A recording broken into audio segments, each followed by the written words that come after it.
Nous voyons un paradoxe dans la lecture du verset 2 Corinthiens 13:4. Un paradoxe apparent entre la faiblesse et la puissance. Crucifié à cause de sa faiblesse, il vit par la puissance de Dieu. Comment saisir ce paradoxe apparent? Car en lui résidait la puissance de Dieu. Notre Seigneur a vécu sur la base du principe de la croix, ayant accepté d'être mis entièrement de côté, afin que tout procède du Père. Et ce fut par ce chemin qu'il alla à la croix pour être crucifié. Ainsi la faiblesse de notre Seigneur se définit par sa soumission, son obéissance, sa dépendance absolue à la volonté du Père. Il ne disposa jamais de lui-même, ne se tourna jamais vers son âme pour décider et agir, étant sous l'onction. Il ne pouvait faire un seul pas, à moins de savoir dans son esprit si la pensée était bien celle du Père et qu'elle était bien sa volonté. Ce fut donc en demeurant sur la base de ce principe qu'il vécut à partir du Jourdain.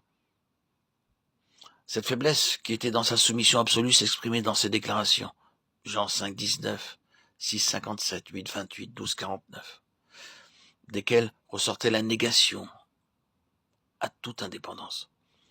C'est ainsi que la puissance de Dieu se manifestait en réponse à la parfaite soumission de son âme et que toute gloire revenait au Père.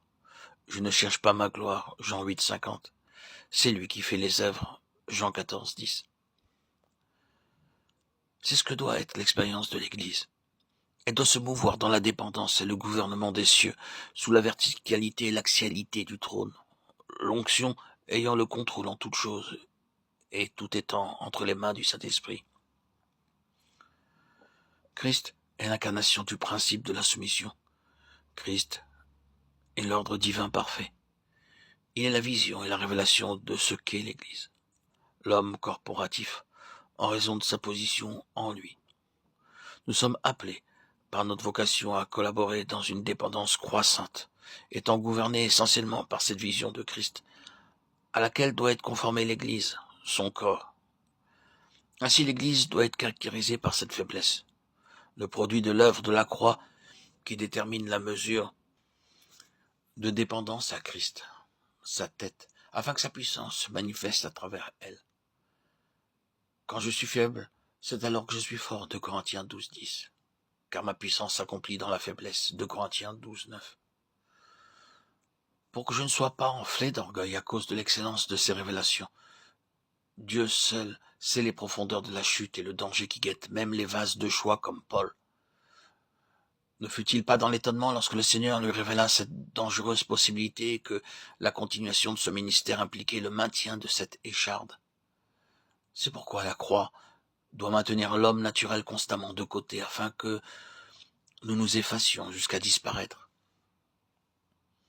La mesure de notre faiblesse est celle de notre dépendance à l'égard du Seigneur et de la perte croissante de toute confiance en nous-mêmes. L'on ne saurait comprendre comment Paul pouvait se plaire dans toutes ces épreuves et souffrances pour Christ, sinon que son obéissance reposait sur son amour pour le Seigneur, et non parce qu'il devait obéir. Le fruit de la croix, c'est l'obéissance par amour. Paul nous a laissé une révélation de l'amour divin qui lui fut donné à travers toutes les souffrances et épreuves, par lesquelles il eut à passer, non comme une définition claire de nos devoirs, mais l'oubli de soi par amour pour Christ, pour le suivre pas à pas. L'amour de Dieu est une révélation et non une question sentimentale. C'est en souffrant à cause de notre obéissance qu'il révèle son amour à notre cœur. Nous avons à expérimenter que la faiblesse n'a d'autre mesure que celle de notre dépendance par amour pour lui. Quelle est l'œuvre de la croix par laquelle nous sommes amenés à voir que Christ seul doit vivre en nous et être Christ, notre vie.